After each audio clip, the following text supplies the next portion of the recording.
मौर्य साम्राज्य 3 ईसा पूर्व 9 और 5 ईसा पूर्व। मौर्य साम्राज्य भारतीय इतिहास का एक महत्वपूर्ण और शक्तिशाली साम्राज्य था, जिसकी स्थापना चंद्रगुप्त मौर्य ने 3 ईसा पूर्व में की थी।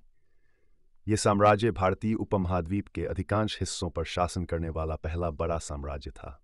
इसकी राजधानी पाटलिपुत्र वर्तमान पटना थी। मौर्य साम्राज्य ने राजनीतिक, आर्थिक और सांस्कृतिक क्षेत्र में महत्वपूर्ण योगदान दिया। चंद्रगुप्त मौर्य संस्थापक शासक चंद्रगुप्त मौर्य एक साधारण परिवार में जन्मे थे, लेकिन अपनी बुद्धिमत्ता, साहस और रणनीति के बल पर उन्होंने महान शासक बनकर दिखाया। वे आचार्य चाणक्य कौटिल्य के शिष्य थे, जिन्होंने उन्हें राजनीति और प्रशासन का ज्ञान दिया। चाणक्य की सहायता से चंद्रगुप्त ने नंद वंश के अंतिम शासक घनानंद को पराजित कर मौर्य साम्राज्य की स्थापना की। चंद्रगुप्त ने अपने शासनकाल में विशाल सेना का गठन किया और यूनानी आक्रमणकारी सिकंदर के उत्तराधिकारियों को हराकर पश्चिमोत्तर भारत को मौर्य साम्राज्य में मिला लिया। बाद में उन्होंने सेल्यूकस निकेटर के साथ संधि की और अपनी बेटी का विवाह उससे कर दिया। बिंदुसार विस्तार और स्थिरता चंद्रगुप्त के बाद उनके पुत्र बिंदुसार ने शासन किया।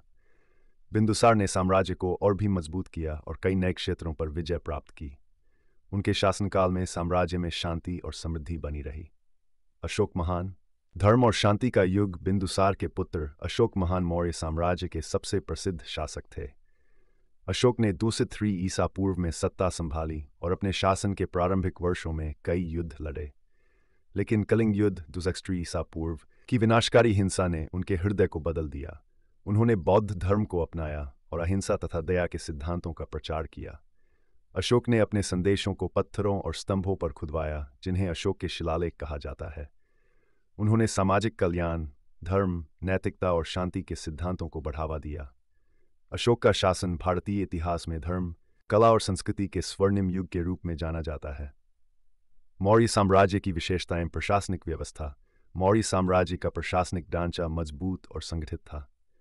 चाणक्य की पुस्तक अर्थशास्त्र में उस समय की शासन प्रणाली का विस्तृत वर्णन मिलता है। आर्थिक प्रगति, कृषि, व्यापार और कर प्रणाली का विकास हुआ। सड़कों, सिंचाई व्यवस्था और व्यापार मार्गों का निर्माण किया गया। धार्मिक सहिष्णुता। अशोक ने बौद्ध धर्म के प्रचार के साथ अन्य धर्मों को भी समान सम्मान दिया। कला और स्थापत्य। स्तूप, स्तंभ और शिलालेख मौर्य काल की कला का उत्कृष्ट उदाहरण है। पतन और महत्व। 5 ईसा पूर्व में अंतिम मौर्य शासक बृहद्रथ की हत्या उनके सेनापति पुष्यमित्र शुंग ने कर दी, जिससे मौर्य साम्राज्य का अंत हो गया। शिक्षा। मौर्य साम्राज्य ने भारत के इतिहास में एक मजबूत प्रशासनिक, सांस्कृतिक और नैतिक विरासत छोड़ी। विशेष रूप से अशोक के आदर्श आज भी प्रेरणा देते हैं।